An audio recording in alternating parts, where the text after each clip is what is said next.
கும்பராசியில் பிறந்தவர்களுக்கு உண்டான பரிகாரம், எதுக்கு பரிகாரம்? முதல்ல அது கேள்வி வரும்ல.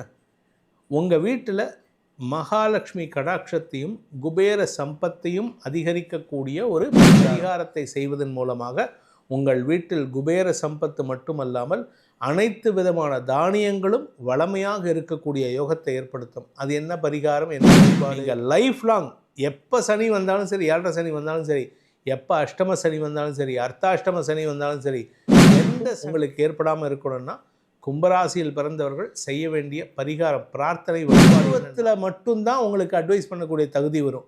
நீங்கள் படிச்சுட்டீங்கிறதுனால அட்வைஸ் பண்ணக்கூடாது. அதை அனுபவிச்சாதான் தெரியும். அந்த அனுபவத்தை தான் நான் உங்களுக்கு ஷேர் பண்ணிகிட்ருக்கேன்.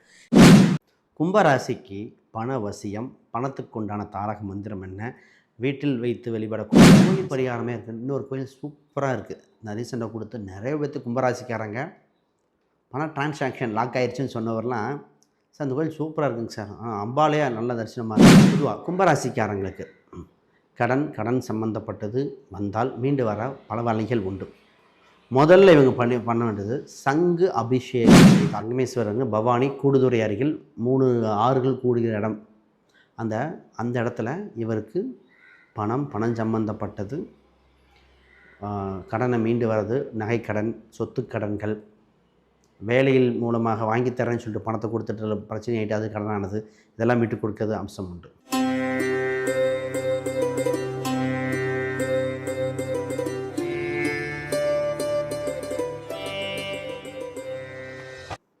செல்வ செழிப்பை பெறப்போகும் கும்பராசி அன்பர்களே, கும்பராசிக்கு பணவசியம், பணத்துக்குண்டான தாரக மந்திரம் என்ன, வீட்டில் வைத்து வெளிப்படக்கூடிய அம்சங்கள். பொதுவாக ராசி ரீதியாக, நட்சத்திர ரீதியாக மற்றும் கடனை அடைக்கும் வழிமுறைகள் ஒவ்வொன்றும் தெளிவாக பார்த்துருவோம்.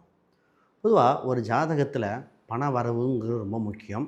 அதற்குண்டான சில ஸ்தானங்கள் இருக்குது. அதை வலுப்படுத்தும் நிலை என்ன, அதை பார்த்துருவோம். முதல்ல அனைவருக்கும் வணக்கம். நான் உங்கள் ஸ்ரீசுபம் விஜயகுமார். ஜோதிடர் யோகம் சேனல் பார்த்துருக்காங்க, புதுசாக பார்க்கலாம், சப்ஸ்கிரைப் பண்ணிக்கோங்க. கேள்விகள் சந்தேகங்கள்லாம் கீழே கமெண்ட் பண்ணுங்கள். முழு வீடியோ பார்த்துட்டு உங்களுக்கு தெளிவாக பதில் கொடுக்கப்படும். முதல்ல ஒரு ஜாதகத்தில் பார்த்திங்கன்னா பண வரவு ஸ்தானம் இருக்குது. ஆக மொத்தம் ஜோதிடம் என்ன சொல்கிறாங்க, ஏதோ ஒரு வகையில் ஒருத்தருக்கு பண வரவு வரும், பிழைக்கக்கூடிய வாய்ப்பு உண்டு. அதை சரியாக எடுத்துக்கிறாங்களா அப்படிங்கிறதா ரொம்ப முக்கியம். பொதுவாக ஒரு ஜாதகத்தில் 2, 5, 8, 11 இதெல்லாம் பண வரவு ஸ்தானத்துக்குண்டான அம்சம். அப்போ அவர் ஜாதகத்தில் 10ஆம் அதிபதியோ இல்லை 6ஆம் அதிபதியோ இதில் எந்த பாவத்தோட அதிக வலிமையாக இருக்கோ அதற்குண்டான அம்சத்தை எடுக்கும்போது பண வரவு இயற்கையாக இருக்கும். இப்போ புரியுற மாதிரி சொன்னால், ஒரு சிலருக்கு பார்த்திங்கன்னா கம்ப்யூட்டர் சம்மந்தப்பட்ட துறையில் இருந்தால் தான் வளர்ச்சியாக இருக்கும், அதில் தான் அவர் புகழ் பெறும். அதே அவர் தம்பியாக இருக்கலாம், அண்ணனாக இருக்கலாம், அவங்க கம்ப்யூட்டர் சம்மந்தப்பட்டது போனால் ரொம்ப இதாக இருக்கும், அதை விட்டுட்டு வேண்டாம் என்று ஒரு ரியல் எஸ்டேட்டில் போயிருப்பார். அப்போ அதுதான் அவர் புகழை கொடுத்துருக்கும். ஒவ்வொரு ஜாதகமும் யூனிக்குங்க.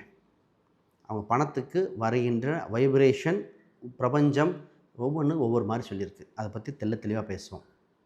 அப்போ ஒரு ஜாதகத்தில் 2ஆம் பாவம் அப்போ கையில் இருக்கிற பணத்தை குறிக்கும். பணத்தை பற்றி ஏன் இவ்வளோ பேசுகிறோம்னா, பொதுவாக அருள் இல்லாருக்கு அவ்வுலகம் இல்லை, பொருள் இல்லாருக்கு இவ்வுலகம் இல்லை. அப்போ பணம் அப்படிங்கிற ஒரு விஷயம் இந்த நடைமுறையில், இந்த வாழ்க்கைக்கு, திருமணம், குழந்தை பிறப்புக்கு, குழந்தை பிறத்துக்கு, ஸ்கூல் சேர்த்ததுக்கு, மருத்துவ செலவு, அடிப்படை தேவைகள் அனைத்தும் பணம் 2ஆம் இடம். அது இருந்தால் தான் குடும்பம் நல்லாயிருக்கும், வாக்கு நல்லாயிருக்கும், கரெக்டாக போகும். அதை பற்றி தான் பேச போகிறோம். ரைட். பொதுவாக உங்களுக்கு என்ன பரிகாரங்கள் என்னென்னு சொல்லுவோம். ஃபஸ்ட்டு உங்களுக்கு பணத்தை வசீகரிக்கக்கூடிய அம்சங்கள், இறை வழிபாடுகள் இந்த கும்பராசிக்கு என்னென்னு பார்த்துருவோம். முதல்ல மதுரையில் உள்ள மீனாட்சி சுந்தரேஸ்வரர் கோயிலுக்கு சென்று தரிசனம் செய்துவிட்டு வந்தால் பண வருவாய் நிச்சயம் வரும். அப்போ இவங்க ரொம்ப ஒரு பணத்தை எதிர்பார்த்துட்ருக்காங்க. சார் இந்த வேலை கிடச்சா எனக்கு பண வருவாய் வந்துடும், இந்த இடத்த விற்கணும், விற்றா எனக்கு பணம் வரணும், பணம் தேவை. பணத்தேவைக்குண்டான எந்த ஒரு வகை இருந்தாலும் இந்த கடவுள் வழிபாடு செஞ்சுட்டு வந்தால் ஏதோ ஒரு வகையில் பணம் வந்துடுங்க. இந்த வகை அந்த வகையில் கிடையாது. உங்களுக்கு பணம் அல்டிமேட், நமக்கு என்ன தேவையோ ஃபைனல் ரிசல்ட்டு தான் கேட்கணும். இந்த இடத்த விற்றுன்னு கேட்கக்கூடாது.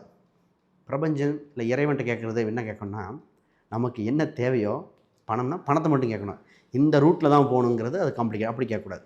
இப்போ மீனாட்சி சுந்தரேஸ்வரை புரிவான் சனிக்கிழமை அல்லது வியாழக்கிழமை என்று தரிசனம் செய்ய நிச்சயமாக பணம், செல்வம், செழிப்பு உறுதியாக உண்டு என்பது மாற்று கருத்து அல்ல. ரைட். அடுத்து நாங்கள் என்ன பண்ணோம்னா, ஒரு மஞ்சள், நல்லா பாருங்கள், மஞ்சள் துணியில் கருப்பு கலர் ஒரு கரித்துண்டில் அதாவது அந்த பெட்டி தேய்ப்பாங்களே அந்த கரித்துண்டா கூட இருக்கலாம். அதை வச்சு கட்டு போட்டு ஒரு கல்லா பெட்டிலையோ வீட்டில் பண வரவை ஈர்க்கக்கூடிய வசியம் இது. அப்போ இந்த கேஷ் பாக்ஸ் பக்கத்தில் வச்சு பாருங்கள். பொதுவாக கரித்துண்டு என்னென்னா, பொதுவாக கரித்துண்டு தான் உங்களுக்கு வேலை செய்யும். சனியோட அம்சம் இல்லையா? இதை தான் வசீகரித்து வெளிநாட்டு பணங்கள், வெளியூர் பணங்கள் வசீகரிக்கக்கூடிய அம்சம் உண்டு. அப்போ கோயில் குளங்களுக்கு போக முடியாதவங்க இந்த மாதிரி பண்ணிக்கலாம். அடிக்கடி மதுரைக்கு போயிட்டு வர்றதுங்க சாதாரண துறை தூரமாக இருக்குது. இந்த வேற ஒரு கோயில் வீட்டு அருகில் கொடுக்குறேன், நான் சொல்கிறேன். அப்போ இந்த மாதிரி அம்சம் இருக்கிறதுக்காக இப்படி பண்ணணும். ரைட். அடுத்து காவல் தெய்வங்கள், குறிப்பாக காவல் தெய்வம் கோயில்கள், சனீஸ்வரர், அப்புறம் காவல் தெய்வம் சனீஸ்வரர் ரெண்டையும் பார்த்துக்கோங்க. இந்த 2 கோயில்களில் ஏதோ ஒன்று சந்தன அபிஷேகம் பண்ணணும். ஒரு இப்போ கருப்பராயன்னு வச்சுங்களேன், அவர் சந்தன அபிஷேகம் கேட்கலாம். இல்லை அவருக்கு இனிப்பு பொங்கல், பொதுவாக பார்த்தீங்கன்னா இனிப்பு பொங்கல் படையில் வச்சுக்காது. சனீஸ்வரருக்கு அப்போ அவருக்கு ஒரு இனிப்பு சம்மந்தப்பட்ட ஏதோ ஒன்று வச்சு வழிபாடு செய்கிறது, இல்லை வியாழக்கிழமை என்று சேர்ந்து வழிபாடு செய்கிறது, இதெல்லாம் பார்க்கும்போது அதுக்குள்ள அம்சமாக இருந்துறது. மேலும் கோயில் பரிகாரமே இருக்குது. இன்னொரு கோயில் சூப்பராக இருக்குது, நான் ரீசெண்டாக கொடுத்து நிறைய பேர்த்து கும்பராசிக்காரங்க பணம் டிரான்சாக்ஷன் லாக் ஆயிடுச்சுன்னு சொன்னவரெலாம், சார் அந்த கோயில் சூப்பராக இருக்குங்க சார், அம்பாலையா நல்ல தரிசனமாக இருக்குனாரு. பொள்ளாச்சி அருகில் இருக்கிற ஆனமலையில் உள்ள மாசாணி அம்மன் கோயிலுக்கு போயிட்டு கோடிக்கணக்கான பணம் வந்தது தான் அவர் சிறப்புன்னு சொன்னார். அப்போ அவருக்கு வர வேண்டிய பணங்கள், தடைபற்ற பணங்கள், அவர் சொன்ன தொகையெல்லாம் பெருசு தொகை, கோடின்னு சிம்பிளாக சொல்கிறேன், அந்த பணங்கள் ரொம்ப நாளாக இருமுடியாக இருந்தது. கடைசியில் இவருக்கு ஆப்பனண்ட்டாக இருந்த 2 பேர் அவங்களுக்குள்ளே ப்ராப்ளம் ஆகி இவங்களுக்கு ஈஸியாக இவருக்கு வர வேண்டிய பணம் வந்துருச்சு. அதாவது அவங்க 2 பேர் நண்பருக்குள்ளே எதிரியாகி எதிரி நண்பனாக மாதிரி ஒரு நாள் அந்த மாதிரி. அப்போ இந்த தெய்வத்தோட வழிபாடுகள் பணம் ஏதோ ஒரு வகையில் அம்பாள் கொடுத்துட்டா அப்படின்னு சொல்லலாம். அப்போ இதெல்லாம் பண வரவுக்கு உண்டான விஷயம். இப்போ இந்த கோயில் பாருங்கள், ஒரு முறை பெரிய தொகை தேவை வரும்போது ஒரு முறை போயிட்டு வாங்க. வேலை இல்லை, தொழில் இல்லை, குடும்பத்துக்கு திருமணத்துக்கு தேவை, ஒரு மிகப்பெரியதுக்கு மதுரை இதெல்லாம் போயிட்டு வரலாம், தப்பில்லை. தமிழ்நாட்டில் நடுவில் தானே இருக்குது. பரிகாரம் எதுக்கு பரிகாரம்? முதல்ல அது கேள்வி வரும்ல. உங்கள் வீட்டில் மகாலட்சுமி கடாட்சத்தையும் குபேர சம்பத்தையும் அதிகரிக்கக்கூடிய ஒரு பரிகாரம், பிரார்த்தனை, வழிபாடு, செய்முறை. இதை பண்ணினா உங்கள் வீட்டில் மகாலட்சுமி நித்தியவாசம் செய்வது மட்டுமல்லாமல் எந்த ஒரு பொருளிலும் மிதமிஞ்சி இருக்கும். அதாவது அது தேவைங்கிற பொருளே இருக்காது, எல்லாமே அப்படியே ஃபுல்லாக இருக்கும். இந்த சினிமாவில் காமிப்பாங்க தெரியுமா, எடுக்க எடுக்க அக்ஷய பாத்திரம் மாதிரி எடுக்க எடுக்க வந்துட்டே இருக்கும்ன்ட்டு. அது மாதிரி அந்த அக்ஷய பாத்திரமாக உங்கள் வீட்டில் இருக்கும் அனைத்து பொருட்களும் இருக்கிறதுக்கு இந்த பரிகாரத்தை செய்யுங்க. இந்த பரிகாரத்தை செய்வதன் மூலமாக உங்கள் வீட்டில் குபேர சம்பத்து மட்டுமல்லாமல் அனைத்து விதமான தானியங்களும் வளமையாக இருக்கக்கூடிய யோகத்தை ஏற்படுத்தும். அது என்ன பரிகாரம், என்ன வழிபாடு, யாருக்கு பண்ணணும், இதெல்லாம் இருக்குல்ல. கும்பராசியில் பிறந்தவர்கள் சிவபெருமான் மற்றும் மகாலட்சுமி வழிபாடு 2ஐயும் சேர்த்து பண்ணணும். இதை என்னைக்கு பண்ணணும் அப்படின்னு கேட்டேன்னா, வெள்ளிக்கிழமை மற்றும் ஞாயிற்றுக்கிழமைகளில் இதை பண்ணணும். ஞாயிற்றுக்கிழமையும் பண்ணணும், வெள்ளிக்கிழமையும் பண்ணணும்.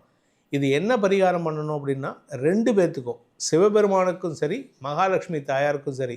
சிவபெருமானுக்கு ஞாயிற்றுக்கிழமை காலையில், மகாலட்சுமி தாயாருக்கு ஞாயிற்றுக்கிழமை சாயந்தர வேளையில் 6 மணிக்கு மேலே 2 பேர்த்துக்கும் வில்வ மாலை சாற்றி வழிபட வேண்டும்.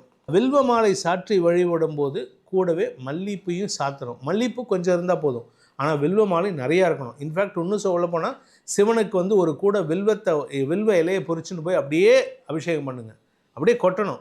அந்த ஆளை பொறுத்த வரைக்கும், சிவனை பொறுத்த வரைக்கும் அபிஷேக பிரியன். அதனால் நீங்கள் வில்வத்தினால் எவ்வளவுக்கு எவ்வளோ அபிஷேகம் பண்ணுறீங்களோ அந்த ஆள் குளிர்ச்சி அடைந்துடுவார். அந்த மனுஷன் அவ்வளோ சந்தோஷப்படுவார். அதே மாதிரி மகாலட்சுமி தாயாருக்கு வில்வ மாலை சாற்றி வழிபட வேண்டும். அந்த வில்வ மாலை சாற்றி வழிபடும் பொழுது மகாலட்சுமி தாயாரும் சந்தோஷம் அடைவோம். வில்வ அபிஷேகம் பண்ணும்பொழுது இந்த சிவபெருமானும் சந்தோஷப்படக்கூடிய வாய்ப்பு இருக்குது.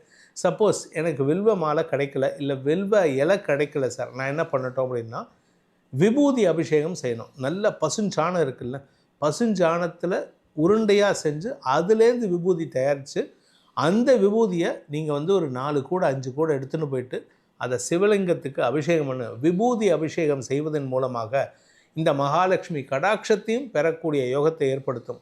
ஸோ உங்களுக்கு கும்பராசியில் பிறந்தவர்களுக்கு, இப்போ கும்பராசியை பொறுத்த வரைக்கும் கடந்த 5 வருஷமாக 7.5 சனியுடைய பாதிப்பு இருக்குது. அடுத்த 3 வருஷத்துக்கும் இருக்குது. 2028 பிப்ரவரி வரைக்கும் இருக்குது. நீங்கள் லைஃப் லாங் எப்போ சனி வந்தாலும் சரி, 7.5 சனி வந்தாலும் சரி, எப்போ அஷ்டம சனி வந்தாலும் சரி, அர்த்தாஷ்டம சனி வந்தாலும் சரி, எந்த சனி பாதிப்பும் உங்களுக்கு ஏற்படாமல் இருக்கணும்னா கும்பராசியில் பிறந்தவர்கள் செய்ய வேண்டிய பரிகாரம், பிரார்த்தனை, வழிபாடு என்னென்னா, நீங்கள் வில்வத்தினால் சிவனுக்கு அபிஷேகம் பண்ணணும். அப்படி இல்லை அப்படின்னா விபூதியினால் அபிஷேகம் பண்ண வேண்டும். இந்த விபூதி அபிஷேகம் எத்தனை நாள் பண்ணணும் அப்படின்னா மல்டிபிள்ஸ் ஆஃப் 11 வீக்ஸ், 11 வாரம், 22 வாரம், 33 வாரம், 44 வாரம் அப்படின்ட்டு 11, 22, 44, 66, 88ன்னு இப்படி போகணும். இவ்வளவு வாரங்கள் நீங்கள் செய்யலாம். நான் பண்ணியிருக்கேன், எனக்கு அதனால் தெரியும். அதனால் நான் அனுபவிச்சது என்றைக்குமே ஒரு விஷயத்தை நீங்கள் ஒன்றும் இல்லை, ஒரு குழந்தை வந்து அதுவும் பிறந்த குழந்தை அது இப்போ தான் நடக்க ஆரம்பிச்சிருக்கு. அந்த குழந்தை என்ன பண்ணணும், போய் நெருப்பு கேண்டில் வச்சுருந்தீங்கன்னா இல்லை விளக்கு வச்சுருந்தீங்க அதில் போய் கை வச்சுட்டே இருக்கும்.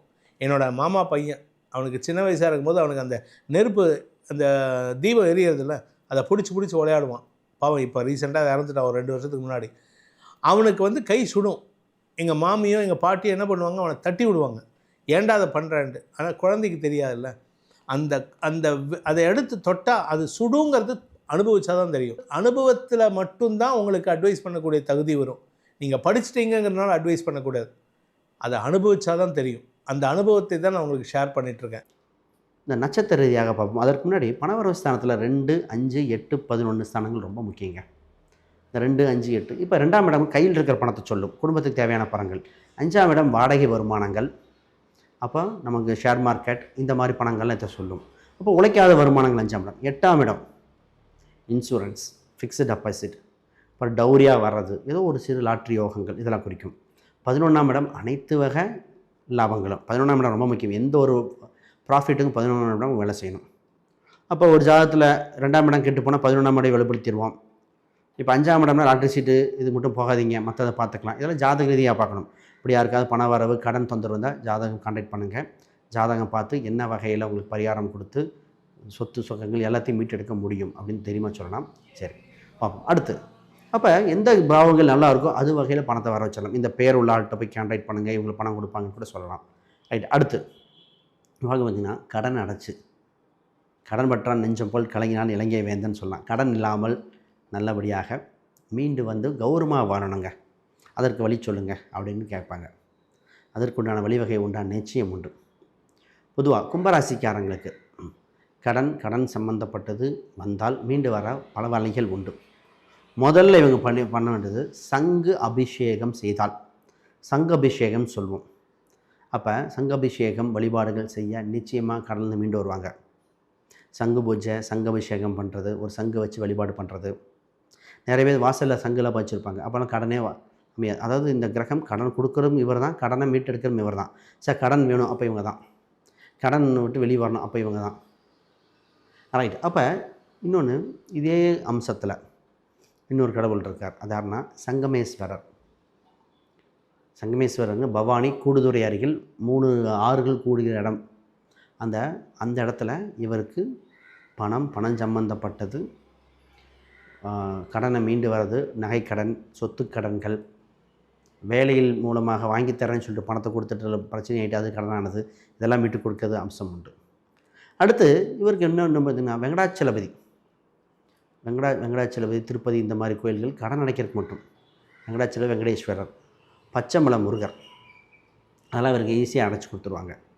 இவருக்கு திருச்செந்தூர் சென்று வழிபாடு செய்து விட்டு வந்தால், இல்லை முத்துக்குமார்னு வரணும், முத்துக்குமாரசாமி அப்படிங்கிற முருகர் அம்சத்தை வழிபாடு செய்தால் நிச்சயமாக கடன், நோய், வழக்கு அனைத்துக்கும் இந்த இதுதான். அப்போ ருணரோக சத்துரும்பாங்க, அனைத்தும் வெள்ளை இந்த அம்சமாக இருக்குது. அப்போ ஒரு கிரகம் எந்த அளவுக்கு வலிமையாக இருக்குதுன்னு பாருங்கள். அப்போ ஒரு கிரகத்துக்கு பணவரவுக்கும் சொல்லியாச்சு, நட்சத்திர ரீதியாகவும் இண்டிவிஜுவலாக ஒவ்வொரு நட்சத்திர ரீதியாக அந்த அம்சத்தையும் பார்த்துருவோம். ரைட். இப்போ கடன் சொல்லி அப்போ நட்சத்திர ரீதியாக குறிப்பாக சார் நாங்கள் புரட்டாதி நட்சத்திரத்தில் இருக்கோம், எங்களுக்கு பண வரவுக்கு உண்டான வழிமுறைகள் என்ன, செல்வ செழிப்புக்கு நட்சத்திர ரீதியாக என்ன. பொதுவாக இவங்களுக்கு பார்த்திங்கன்னா மகேஸ்வரி அம்பாளை வழிபாடு செய்ய நிச்சயமாக நட்சத்திர ரீதியாக ஒரு வழிபாடு கிடைக்கும். அதில் குறிப்பாக பார்த்திங்கன்னா பன்னீர் அபிஷேகம், நிறைய பேர்த்துக்கு பார்த்திங்கன்னா பன்னீர் அபிஷேகம் செய்யுங்கள், இல்லை பன்னீர் சோடா இந்த மாதிரி உணவுக்காக எடுத்துக்கலாம். பண வரவுக்கு உண்டான வழிமுறைகள் இதுவும் உண்டு. அப்போ தானத்தில் சேவை தானம் சொல்லுவாங்க, இந்த சந்தகை சேவைன்னு சொல்லுவாங்க, அந்த மாதிரி ஒரு பொருள். ஏன்னா இதுதான் உங்களுக்கு வேலை செய்யுது, இது பிரசனத்தில் வந்தது, சக்ஸஸ் ஆன பொருட்கள், இதை பண்ணலாம். இப்போ நட்சத்திர ரீதியாக பார்த்துருவோம். இப்போ கிரகங்கள் இது ரீதியாக பார்த்தோம். நட்சத்திர ரீதியாக ஒவ்வொரு இப்போ கும்பத்தில் பார்த்திங்கன்னா அவிட்டம், சதயம், புரட்டாதி இந்த நட்சத்திரங்கள். இது நட்சத்திர ரீதியாக ஒவ்வொரு வழிபாடுகள் என்ன? முதல்ல அவிட்ட நட்சத்திரத்தை பார்த்துருவோம். அவிட்ட நட்சத்திரத்துக்கு பார்த்திங்கன்னா மகேஸ்வரி அம்பாளை வழிபாடு செய்ய நிச்சயம் ஒரு வழிவகை உண்டு. அப்புறம் பன்னீர் சம்மந்தப்பட்ட உணவுகள் எடுத்துக்கலாம். பன்னீர் அபிஷேகங்கள், பன்னீர் எடுத்துக்கலாம், சேவைகள் இதெல்லாம் பயன்படுத்தலாம். இது ஒரு மாற்றம் உண்டு. திருச்செங்கோடு அர்த்தநாரீஸ்வரர் கோயில் வழிபாடுகள் செய்துட்டு வரும்போது ஒரு மாற்றம் உண்டு. இவங்க பொதுவாக பார்த்திங்கன்னா குதிரை சம்மந்தப்பட்ட கீச்செயின் வச்சுக்கலாம். குதிரை சம்மந்தப்பட்ட கீச்செயின் இதெல்லாம் வச்சுக்கிட்டாலே இவங்களுக்கு சக்ஸஸ் நிறைய நடக்கும். இப்போ எந்திரத்தில் சுதர்சன எந்திரம் இதை பயன்படுத்தலாம். அவிட்ட நட்சத்திரக்காரங்க இவங்க ஒரு வகையில் மீண்டு வரக்கூடிய பணத்தை விருத்தி பண்ணக்கூடிய அம்சம் உண்டு. அடுத்து சதய நட்சத்திரக்காரங்க, சார் எங்களுக்கு வழிவகைகள் என்ன? ஃபஸ்ட்டு குபேரன் வழிபாடு, குபேர எந்திர வழிபாடுங்க. குபேரன் எந்திரங்கள் வழிபாடு செய்ய நிச்சயம் உண்டு. இவங்களுக்கு பிராமி அப்படின்னு சொல்லுவாங்க, அம்பாலில் பிராமி. அப்போ இவங்களுக்கு பொதுவாகவே பார்த்திங்கன்னா இன்னொரு வழிபாடுன்னா கனக புஷ்பராகம் மோதிரம் அணிந்து வர பொருளாதார விருத்தி உண்டு. அப்புறம் ஒரு கீச்செயினில் ஆண் சிங்கம் ஃபோட்டோ ஆஃபீஸில் கூட வைக்கலாம். சிங்கம் சம்மந்தப்பட்ட ஃபோட்டோ அதை வச்சுக்கலாம். அதையும் ஒரு வழிவகைகள் உண்டு, சிறப்பாக இருக்கும். ரைட். இப்போ புரட்டாதி நட்சத்திரக்காரங்க, சரி இவங்களுக்கு என்ன? முதல்ல திருப்பதி சென்று வந்தாலே இவங்களுக்கு திருப்பம் உண்டு. ஏன்னா புரட்டாதி குபேரனை குறிக்கும். குபேரன் அவர்கிட்ட கடன் வாங்கினதாலே பார்த்திங்கன்னா திருப்பதி வெங்கடாச்சலபதி என் பணத்தை கொடுப்பா அப்படின்னு கேட்குறது எங்கன்னா திருப்பதி தான். அப்போ புரட்டாதிக்கு வெங்கடாச்சலபதி திருப்பதி சென்று வழிபாடு செய்து விட்டு வந்தால் பண வரவு உண்டு, பணம் நிச்சயமாக வரும். நீங்கள் என்ன பண்ணணும் அப்படின்னு கேட்டால், அதாவது கும்பராசியில் பிறந்தவர்கள் சிவபெருமானுக்கும் மகாலட்சுமி தாயாருக்கும் ஞாயிற்றுக்கிழமை அன்று சிவபெருமானுக்கு காலையில் விபூதி அபிஷேகம், சாயந்தரம் மகாலட்சுமி தாயாருக்கு வில்வ மாலை சாற்றி வில்வ அபிஷேகம் பண்ணுறதும் பண்ணலாம். இதை தவிர உங்கள் வீட்டில் என்ன பண்ணணும் அப்படின்னு கேட்டீங்கன்னா, நீங்கள் வெள்ளை பட்டு துணி எடுத்துக்கணும். வெள்ளை பட்டு துணி எடுத்து அந்த வெள்ளை பட்டு துணியில் நீங்கள் வைக்க வேண்டியது 105 ரூபா இல்லாட்டி 501 ரூபா கணக்கு இருக்குங்க. இது நான் ஏதோ காரணத்துக்காக சொல்லலை, அது ரீசன் இல்லாமல் அதை சொல்லலை. 105 ரூபா வைக்கலாம், இல்லாட்டி 501 ரூபா. இது ரெண்டை தவிர வேறு எதுவும் வைக்கக்கூடாது. நீங்கள் கேட்கலாம், சார் 15 ரூபா வைக்கலாமா அப்படின்ட்டு. இல்லை, 105 ரூபாய்க்கு 1 ரூபா காயின் வைக்கணும், இல்லாட்டி 501 ரூபாய்க்கு 1 ரூபா காயின். 501 ரூபானா கொஞ்சம் மூட்டை வெயிட்டாக இருக்கும், தப்பு கிடையாது. ஏன் அப்படின்னா இந்த மூட்டையில் இருக்கக்கூடிய காயினை வச்சு தான் நீங்கள் வாழ்நாள் முழுவதும் உங்களுடைய பணப்புழக்கத்தை அதிகப்படுத்திக்க போகிறீங்க. அதனால் இதை பண்டிலாக வைக்கிறது தப்பே கிடையாது. இந்த 501 ரூபாயோ 101 ரூபாயோ வெள்ளை பட்டு துணியில் வைக்கும்போது அது கூட நீங்கள் வைக்க வேண்டிய பொருட்கள் என்னென்னா, பச்சை கற்பூரம், 15 ஏலக்காய் 15 இருக்கணும், 15 ஏலக்காய், பச்சை கற்பூரம் கொஞ்சோண்டு, ப்ளஸ் கருந்துளசி பொடி. கருந்துளசியை அதை எடுத்து காய வச்சு நீங்களே பொடி பண்ணணும், அது வெளியில் வாங்கக்கூடாது. கருந்துளசி செடியிலேருந்து துளசியை செவ்வாய்க்கிழமை வெள்ளிக்கிழமை தவிர மற்ற நாட்களில் பொறிக்கலாம். ஏகாதசி துவாதசி அன்றைக்கி பொறிக்கக்கூடாது, திரையோதசி அன்றைக்கி பொறிக்கக்கூடாது. மற்ற நாட்களில் அதை பொறித்து அந்த கருந்துளசி இலையை பறித்து அதை நல்லா காய வச்சு பொடி பண்ணணும். அந்த பொடியை ஒரு சின்ன கவரில் போட்டு நான் சொன்ன 15 ஏலக்காய் மற்றும் பச்சை கற்பூரத்தோடு நீங்கள் இந்த ஒரு பேக்கெட்டில் வச்சு இந்த வெள்ளை பட்டு துணியில் 105 ரூபாய் அல்லது 501 ரூபாய் காயின் வைத்து அதை பண்டிலாக கட்டணும். நல்ல பேக் மாதிரி கட்டி நல்லா டைட்டாக கட்டிட்டு யார் கண்ணுக்கும் படாமல் உங்கள் வீட்டோட வடக்கு திசையில் வைக்கணும். உங்கள் வீட்டில் வடக்கு திசை, அது பெட்ரூமாக இருக்கலாம், பெட்ரூமில் வடக்கு திசையாக, ஒவ்வொரு ரூமுக்கு பார்க்கணும். இந்த வாஸ்து பார்க்குறதே இப்போ ஒரு வீட்டுக்கு பார்த்தா போதும், ஒரு ஃப்ளாட்டுக்கு பார்த்தா பார்க்குறாங்க. நான் அப்படி இல்லை. உங்கள் வீட்டோட பெட்ரூமில் நீங்கள் இருக்கீங்கன்னா அந்த வீட்டோட பெட்ரூமில் வடக்கு திசையில் வைக்கணும், ஹாலில் வடக்கு திசையில் வைக்கணும், கிச்சனில் வடக்கு திசையில் வைக்கணும். நீங்கள் உங்களுடைய சாமி சன்னதி இருக்குன்னா அதில் வடக்கு பக்கத்தில் வைக்கணும். அது வடக்கு பக்கத்தில் வச்சு நீங்கள் தினமும் அதுக்கு தூப தீப சாம்பிராணி காட்டி விட்டுட்டு ஒவ்வொரு வெள்ளிக்கிழமையும் அல்லது வெள்ளிக்கிழமை இல்லாமல் ஞாயிற்றுக்கிழமையும் நீங்கள் கோயிலுக்கு போகிறதுக்கு முன்னாடி, சிவன் கோயிலுக்கு போகிறதுக்கு முன்னாடி அந்த மூட்டைக்கு, அந்த பண மூட்டைக்கு, அந்த 501 ரூபா வச்ச மூட்டைக்கு நீங்கள் சந்தன பொட்டு வச்சுட்டு வரணும். சந்தன பொட்டு டெய்லி வச்சுட்டு வரணும், இல்லை ஞாயிற்றுக்கிழமையாவது வச்சுட்டு வரணும். இதை செய்வதன் மூலமாக உங்கள் வீட்டில் பணப்புழக்கம் அதிகரிக்கும். எத்தனை வாரம் பண்ணணும்? நம்ம ஏற்கனவே சொன்னது தான், 11, 22, 33, 44 வாரங்களில் இருக்கணும். இதை செய்து வரும்பொழுது உங்களுக்கு வருமானம் அதிகரிப்பு ஏற்படும், கஷ்டங்கள் விலகும். பணக்கஷ்டம் விலகிறது மட்டும் இல்லாமல் உங்களுக்கு சுக்கிரன் வந்து உங்களுடைய ராசிக்கு 9ஆம் வீட்டு அதிபதி, யோகாதிபதி, 4, 9 கூடிய அதிபதிங்கிறதுனால உங்களுக்கு சுகம் அதிகரிக்கும். படாடோபம் வளர்ச்சி அடையாது. உங்கள் வீட்டுக்கு தேவையான விலையுயர்ந்த பொருட்கள் வாங்கும் யோகம் ஏற்படும். உங்களுடைய வசதி வாய்ப்புகள் அப்படியே பெருகிண்டு வரக்கூடிய யோகம் ஏற்படும். இதன் மூலமாக உங்களுக்கு வாழ்க்கையில் சுபிக்ஷ மழை வர்ஷிக்கக்கூடிய வாய்ப்பு ஏற்படும் அப்படிங்கிறத சொல்லி, இதை வந்து பண்ணும்பொழுது யார் பண்ணினா நல்லது அப்படின்னு கேட்டால், கும்பராசியில் பிறந்தவங்க பண்ணணுமா அப்படின்னு கேட்டால் இல்லை. உங்கள் வீட்டில் ஒன்றா பெண் குழந்தை இருந்தால் பண்ணலாம், இல்லாட்டி திருமணம் ஆன சகோதரிகள் இதை செய்ய வேண்டும். உங்கள் அக்காவோ உங்கள் தங்கையோ உங்களுக்காக இதை பண்ணி கொடுக்கணும். நீங்கள் கேட்கலாம், சார் என் தங்கைக்கும் என் மனைவிக்கும் ஒத்து வரல சார், நான் இதை சொன்னேன்னா என் மனைவி சண்டை போடுவாளே அப்படின்ட்டு. அப்போ ஒன்று பண்ணுங்கள், உங்கள் மனைவி கையாலையும் இதை பண்ணலாம். ஒன்றா திருமணமான உங்கள் சகோதரி, அப்படி இல்லை அப்படின்னா உங்கள் வீட்டில் இருக்கக்கூடிய உங்கள் மனைவி கையால், இல்லாட்டி உங்களுக்கு பெண் குழந்தை இருந்தால் பெண் குழந்தை கையால் இந்த பண முடிப்பை கட்டி வடக்கு நீங்கள் கட்டி கொடுக்கலாம். ஆனால் கொண்டு போய் வைக்கிறது வந்து உங்களுடைய சகோதரியோ, திருமணமான சகோதரியோ, அல்லது பெண் குழந்தையோ, அல்லது உங்களுடைய மனைவியாக இருக்க வேண்டும். அவர்கள் கையால் இந்த வடக்கு திசையில் வச்சு நீங்கள் வழிபட்டு, இந்த சந்தனத்தை கூட அவங்க வச்சா இன்னும் விசேஷம். நீங்கள் வைக்கலாம், உங்கள் மனைவியோ இல்லை குழந்தையோ இல்லை சகோதரி இருக்க முடியாது, திருமணமான சகோதரினா அவங்க வீட்டுக்கு போயிடுவாங்க. அதனால் மனைவி கையாலேயோ இல்லை பெண் குழந்தை கையாலேயோ இந்த வெள்ளிக்கிழமை காலையில் இல்லை ஞாயிற்றுக்கிழமை காலையில் சந்தனம் வச்சுட்டு வந்தீங்கன்னா உங்கள் வீட்டில் பணத்தட்டுப்பாடு இருக்காது. 3 தலைமுறைக்கு உண்டான பணப்பொழிவு ஏற்படுகின்ற வாய்ப்புகள் ஏற்படும். இப்போது உங்களுக்கு ஒரு கேள்வி வரும், சார் நீங்கள் வெள்ளை பட்டு துணியில் பச்சைக்கல் பூரம், 15 ஏலக்காய், கருந்துளசி பொடி இதெல்லாம் வைக்கணும்னு சொல்லியிருக்கீங்க. இதை எத்தனை நாளைக்கு ஒரு தடவை மாற்றணும் அப்படின்னு கேட்டால், 11 நாளைக்கு ஒரு தடவை மாற்றலாம், 11 வாரத்துக்கு ஒரு தடவை மாற்றலாம். ஆனால் அந்த இடத்துல வந்து அந்த கருந்துளசி வந்து நல்லா இருக்கணும். அதனால தான் 11 நாளைக்குள்ளே மாற்றுறது நல்லது. அதை செய்வதன் மூலமாக உங்களுக்கு அந்த ஆகர்ஷண சக்தி அதிகரிக்கக்கூடிய வாய்ப்பை ஏற்படுத்தி கொடுக்கும். இதை செய்வதன் மூலமாக உங்களுக்கு மருத்துவ ரீதியாகவும் ஆதாயம் ஏற்படுறதுக்கு வாய்ப்பு இருக்குது. ஸோ இதை வந்து உங்களுடைய ஜாதகத்துக்கு ஏற்ப பலன்களை தெரிஞ்சுக்கணும்.